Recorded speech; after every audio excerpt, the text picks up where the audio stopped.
നിങ്ങളുടെ favourite shows ഇനി ഒരിക്കലും മിസ്സാവില്ല. ഇപ്പോൾ C5 കാണും നിങ്ങളുടെ ഫേവറേറ്റ് ഷോ തികച്ചും സൗജന്യമായി. നീയും ആതിരയും സന്ദീപും ആഗ്രഹിച്ച പോലെയാണ് നടന്നത്, അല്ലാതെ ഞങ്ങൾ ആരുടെ ആഗ്രഹമല്ല നടന്നത്. പിന്നെ എന്തായിരുന്നു അനുപേണ്ട ആഗ്രഹം? അവളെ ഇഷ്ടമില്ലാത്ത ഒരാളുടെ തലയിൽ കെട്ടിവെക്കുന്നതോ? അവളുടെ ആഗ്രഹമല്ല നമുക്ക് പ്രധാനം. അവൾ അവളുടെ ആഗ്രഹ സഫലീകരണത്തിനായി ഓരോന്ന് ചെയ്തപ്പോ എത്ര പേരാ നാണം കെട്ടെന്ന് നിനക്കറിയോ?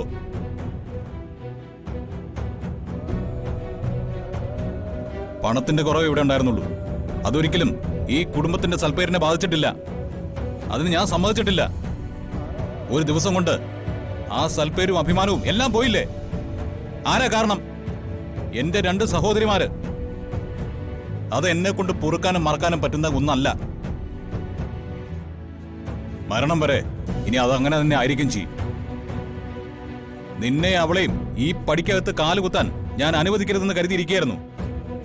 ഞാനില്ലാത്ത തക്കം നോക്കി പഴയ ബന്ധം സ്ഥാപിക്കാൻ നീ വീണ്ടും വന്നു. അനൂപേട്ട ഇല്ലാത്ത തക്കം നോക്കി ഇവിടെ കയറി വന്നതല്ല ഞങ്ങള്. അനൂപേട്ടനെ കണ്ട് സംസാരിക്കാൻ കൂടിയാ വന്നത്. എന്ത് സംസാരിക്കാൻ? സച്ചിയോട് എനിക്ക് ദേഷ്യം പണക്കൊന്നുമില്ല. സ്വന്തം സഹോദരനെ പോലെ തന്നെ ഭർത്താവിനെയും ചതിച്ച ആളാ എന്റെ ഈ പുന്നാര പെങ്ങള്. അതുകൊണ്ട് ഇവളുടെ വക്കാലത്ത് സച്ചി എന്നോട് പറയരുത്. ഇനി കൂടുതൽ സംസാരമൊന്നുമില്ല. ഇപ്പോ ഈ നിമിഷം അർച്ചന ഇവിടെ ഇറങ്ങി പോണം.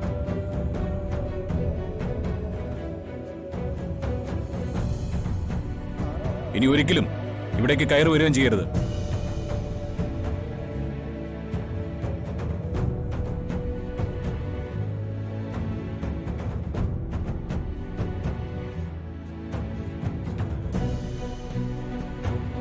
അനൂപേ, നീ എന്തൊക്കെയാടേ പറയുന്നത്? പിണക്കമെല്ലാം മറന്ന് ഇവിടേക്ക് കയറി വന്നവരല്ലേ അവരെ നീ ഇറക്കി വിടാൻ പോവാണോ? നീ എന്തൊക്കെ പറഞ്ഞാലും സച്ചിയോ അച്ചു ഇവിടെ വരും, ഞങ്ങളെ കാണും. അത് അമ്മ തീരുമാനിച്ചാൽ മതിയോ? പിന്നെ ആര് തീരുമാനിക്കണം? നീയോ?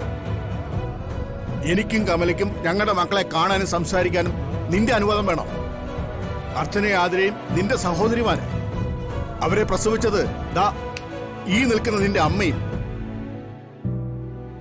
നിന്നെ പോലെ തന്നെ ഞങ്ങളുടെ മക്കൾ തന്നെ ആവരും.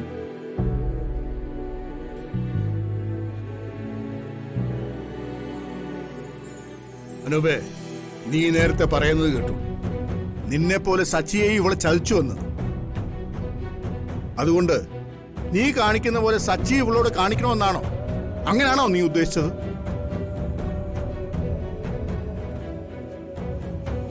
സ്വന്തം രക്തമായ കൂടപ്പറപ്പിനെ മനസ്സിലാക്കുന്നതിനേക്കാൾ ഭർത്താവിനെ മനസ്സിലാക്കാൻ പറ്റുന്നത് ഇവളുടെ ഭാഗ്യമാണ്.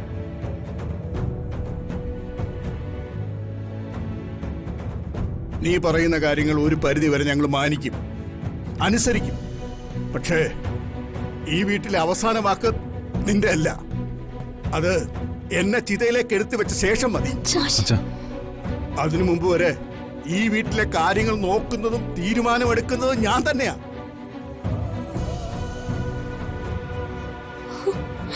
എന്റെ മക്കൾ അവർക്ക് തോന്നുമ്പോഴൊക്കെ ഇവിടെ വരും.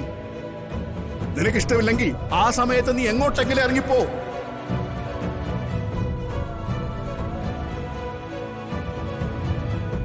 ഡൗൺലോഡ് ചെയ്യൂ C5 ആപ്പ്. കാണൂ എല്ലാ എപ്പിസോഡുകളും സൗജന്യമായി.